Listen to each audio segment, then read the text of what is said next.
Whispers of the Horizon. The small seaside town of Astoria was known for its quiet charm, weathered wooden docks, seagulls tracing circles over the sea, and sunsets that painted the horizon in hues of gold and crimson. For most people, it was a place to pass through. But for Alina, it had always been home. She worked in her family's little bookstore by the harbor, a place filled with creaky shelves and the scent of salt air mixed with old. Her life was simple, predictable even. Yet every evening she would stand by the window, looking out at the ocean, wondering what lay beyond the horizon. It was a yearning she couldn't name, a feeling that something was missing. One stormy afternoon, as rain lashed against the windows, the bell above the shop door chimed. A man stepped inside, drenched from head to toe. He carried a worn leather satchel and had eyes the color of storm clouds, restless, searching. "Sorry," he said, his voice deep and gentle. "I just needed somewhere dry." Alina smiled politely and handed him a towel. "Welcome to the coziest shelter in town," she replied. His name was Adrian, a traveler and photographer. He had spent years chasing sunsets and capturing distant places. Yet, when Alina asked why he had come to Astoria, his answer surprised her. "I don't know," he admitted. "Something just pulled me here." In the days that followed, Adrian kept coming back. At first, he claimed it was to browse books or warm himself with the bookstore's old heater. But soon, Alina realized it wasn't the books that drew him. It was the quiet conversations, the shared laughter, the way time seemed to slow when they were together. They walked along the beach at dawn, their footprints side by side in the wet sand. He showed her photographs of deserts, mountains, and cities glowing under starlight. In return, she showed him her favorite books, passages underlined with care, words that had kept her company in her quiet life. One evening, as the sky burned with twilight, Adrian confessed, "I've been everywhere, Alina, but nowhere has felt like home until now." Her heart stumbled at his words. She had never thought of herself as someone extraordinary. Yet in his gaze, she felt seen, cherished, as if she were the very place he had been searching for. But love, as Alina knew from the stories she read, was never without trials. One morning, Adrian received an offer, a prestigious photography assignment that would take him across the world for 2 years. It was his dream, the very reason he had spent his life wandering. When he told her, the bookstore seemed to shrink with silence. "You should go," Alina whispered, though her chest ached. "And leave this," his hand found hers. "Leave you. You've spent your life chasing horizons," she said softly. "I can't be the one who asks you to stop." The days that followed were heavy with unspoken words. On his last night in Astoria, they walked by the harbor, the air thick with salt and song. Adrian pulled her close, resting his forehead against hers. "If I go," he murmured, "promise me you'll be here when I come back." Alina's eyes brimmed with tears. "I'll be here, always." And then he was gone. 2 years stretched long, marked by letters and postcards filled with faraway sunsets.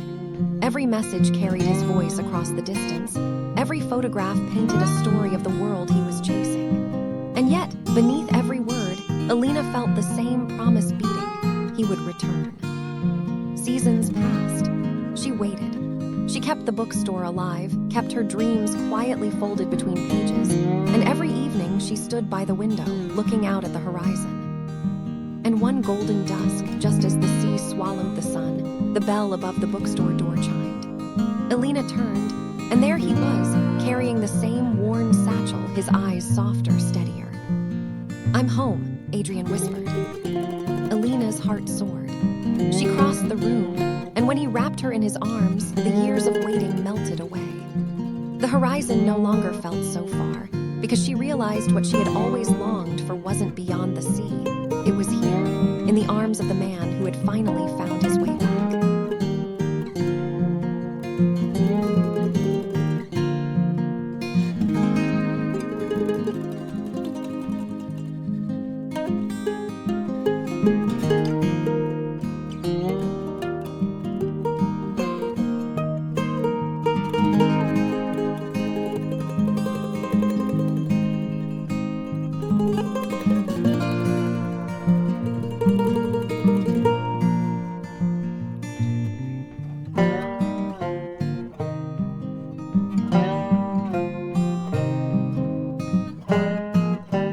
Whispers of the autumn sky.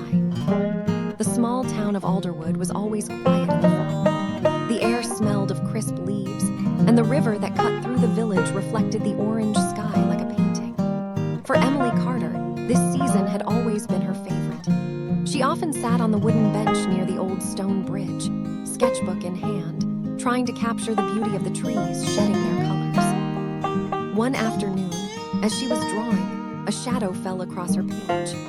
She looked up and saw a tall man with gentle brown eyes and an easy smile. "Sorry," he said, glancing at her sketch. "That's beautiful. You've captured the river perfectly." Emily's cheeks warmed. "Thank you. Do you come here often?" The man chuckled. "Not really.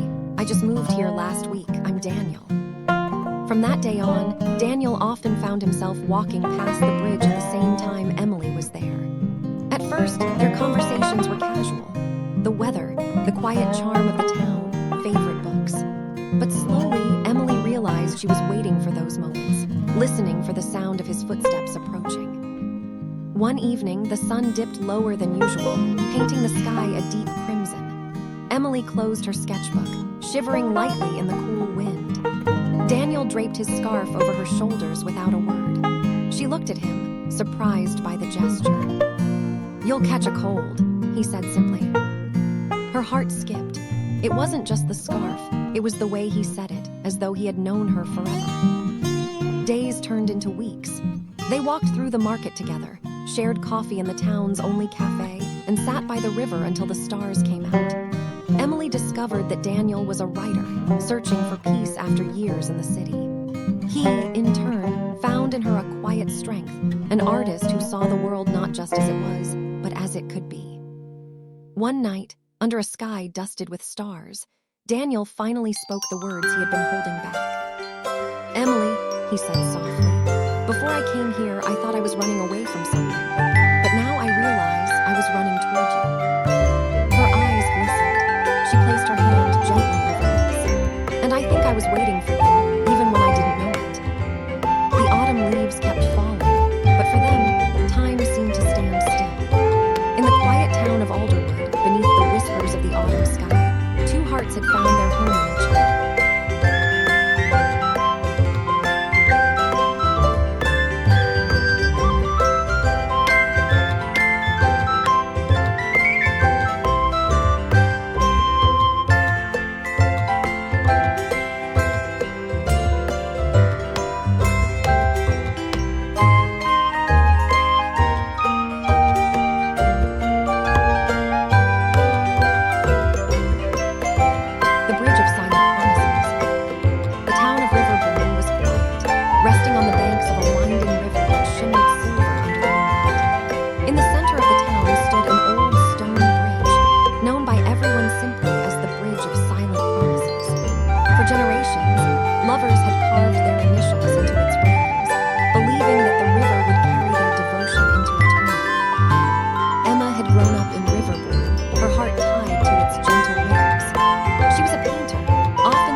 she met Daniel. He was a traveler, passing through with nothing but a notebook and a restless spirit. He paused on the bridge, scribbling thoughts as if the river itself was feeding him words. Emma, curious and drawn by something unexplainable, approached him. "You're not from here," she said, her voice gentle. He looked up, startled at first, then smiled. "No, but this place feels like I should have been." That was the beginning.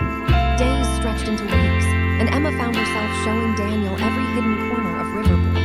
The fields where wildflowers grew, the small bakery that smelled of cinnamon, the lanterns that floated on the river during festivals. In return, Daniel shared his stories of cities where the streets never slept, of seas that roared with storms, of stars he had watched from distant mountains. But beneath their laughter and closeness was a shadow. Daniel never said how long he would stay. He was a man of movement, and Emma feared that one day she would come to the bridge and find him gone. Winter arrived quietly. Snow dusted the bridge, softening its edges. On Christmas Eve, they stood together under the glow of lanterns. Emma clutched her scarf tighter, finally whispering, "Will you stay?" Daniel's eyes darkened with the weight of truth. "Emma, my whole life has been about leaving, but with you, for the first time, I want to stop." The river murmured below them, carrying the silence of the moment. Daniel reached into his pocket and pulled out his notebook. Tearing a page, he pressed it into her hand. On it was written, "Wherever the river flows, my heart will return to you." Emma's eyes blurred with tears as she folded the paper carefully. They carved their initials into the bridge that night, their silent promise etched into stone. Spring came, and though Daniel left, as she had feared, Emma did not despair. Every letter he sent carried pieces of the world, but also the certainty that his heart was anchored to Riverbourne, to her. Months later, when the cherry blossoms bloomed, he returned, not as a traveler, but as a man who had finally found where he belonged.